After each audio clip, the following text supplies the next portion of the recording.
Bueno, porque la hambruna en África es un tema que se está hablando hoy en día. Sí. Es necesario resolverlo. Sí, yo Sí, creo la que verdad que sí. Bueno, ¿empezamos?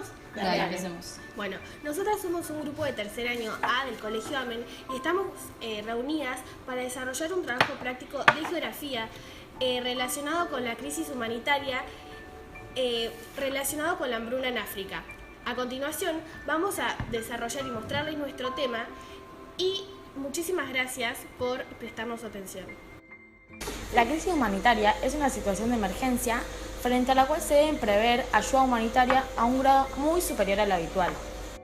Las causas que le dan origen pueden ser crisis políticas, como por ejemplo las guerras, o crisis ambientales, que a su vez pueden ser previsibles, como malas cosechas por sequías, plagas o mala planificación, poco previsibles, como huracanes o monzones, o imprevisibles, como terremotos y tsunamis. África Meridional se encuentra en medio de una crisis humanitaria sin precedentes.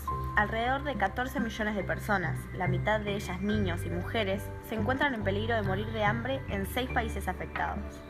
La hambruna es el estado más grave de escasez y se produce por una combinación de factores.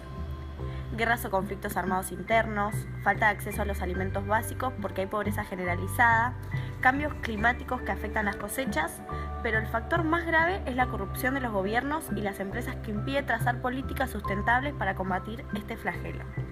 A esto se suma el efecto devastador del virus del SIDA, que afecta a una inmensa cantidad de personas de todas las edades. Y mi preocupación es, ¿los medios de comunicación mundiales se encargan de estos problemas?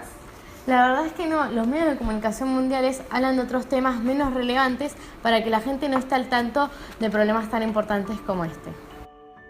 Entonces, nosotros creemos que esto se debe saber y hablar, ya que el cambio no empieza solo por el gobierno, sino que también el mundo puede y debe ayudar no solo económicamente, sino enviando alimentos o realizando servicios para reducir la pobreza. La verdad es que hay demasiada población para tan pocos recursos en África.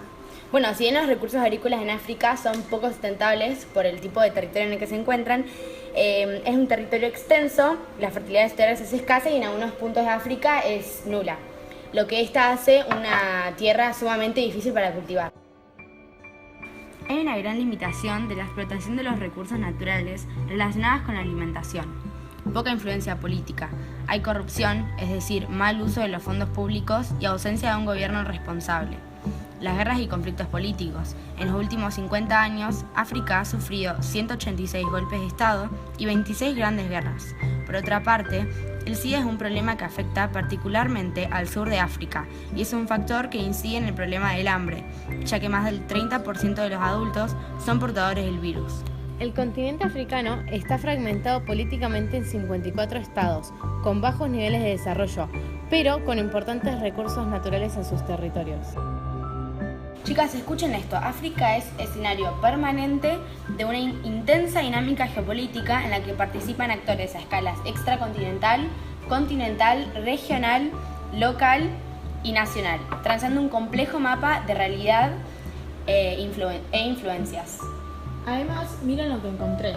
Entre los países estratégicos están Ruanda, Sudáfrica y Nigeria. Es clave también considerar el papel de la piratería en las costas de Somalia, la situación de Sahel o la inestabilidad de Libia. Después de la Primera Guerra Mundial, entre 1914 y 1918, los movimientos independentistas africanos tomaron relevancia. Pero fue después de la Segunda Guerra Mundial, entre 1939 y 1945, cuando las fuerzas aliadas, deseando quitarse la carga económica de mantener grandes imperios, prometieron la independencia de sus colonias en África. Tras los procesos de independencia, el continente africano se encontró en una situación de inestabilidad política, pobreza económica y dependencia de las potencias occidentales debido a la deuda pública. Numerosas guerras civiles y conflictos nacionalistas opacaron el periodo de independencia. La introducción de nuevas ideologías, diferencias raciales, nacionalismos y fronteras artificiales fueron y son algunos de los causantes de los problemas en África. Sin embargo, hubo actores que ayudaron monetariamente a África, como la Unión Europea, Gran Bretaña, Canadá, Estados Unidos, la ONU y la Unión Africana.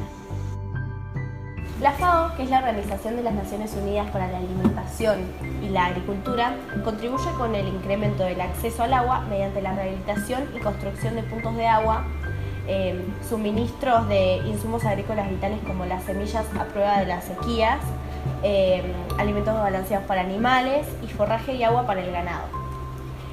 También transferencias de dinero en efectivo.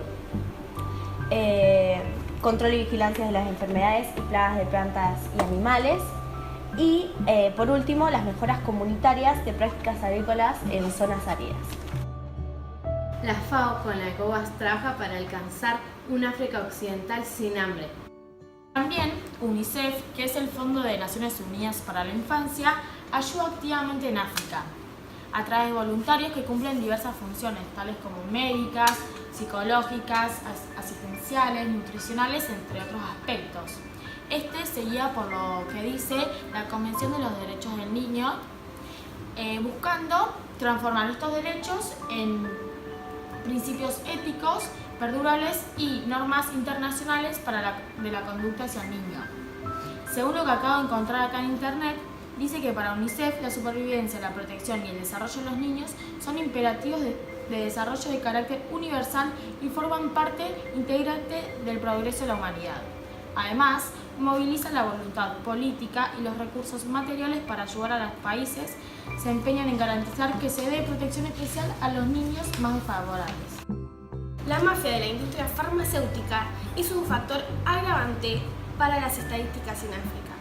Esto de que a veces el remedio es peor que la enfermedad. En 1996, cuando Nigeria estaba siendo sacudida por una epidemia de meningitis que afectó a miles de personas en la región de Kano, la cual se encuentra al norte del país, cobró la vida de 25.000 personas el laboratorio Pfizer, desarrollando ensayos clínicos en niños de un nuevo antibiótico inyectable llamado Trovan, que estaba en su última etapa del desarrollo. Según las autoridades nigerianas, lo hizo sin el consentimiento informado escrito de los voluntarios, manipulando datos y pasando por alto la autorización del comité ético y nigeriano del hospital donde se desarrollaron estos ensayos.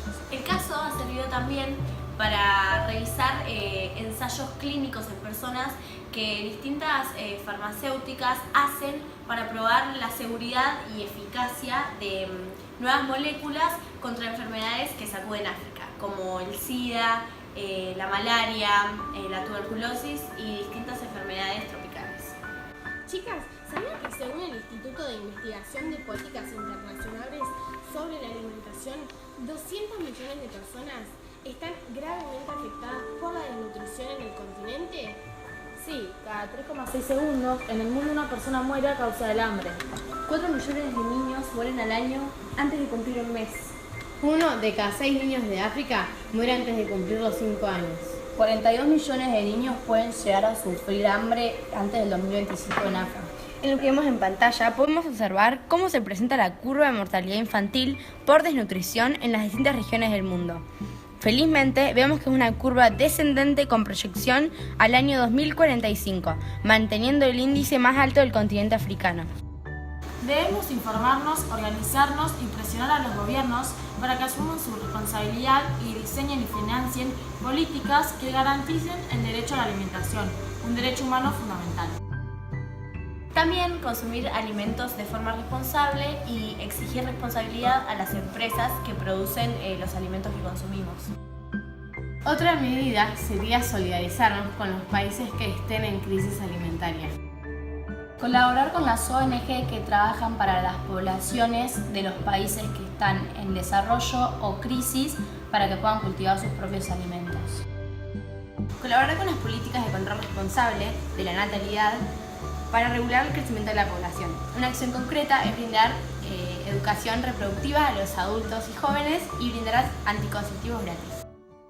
Gestionar los fondos destinados a esta problemática democráticamente y en forma transparente para evitar los actos de corrupción en los gobiernos. Y el último, y el más importante, Trabajar para lograr la cooperación de todas las personas, incluidas vos y nosotras. y organizaciones interesadas en abordar este problema urgente.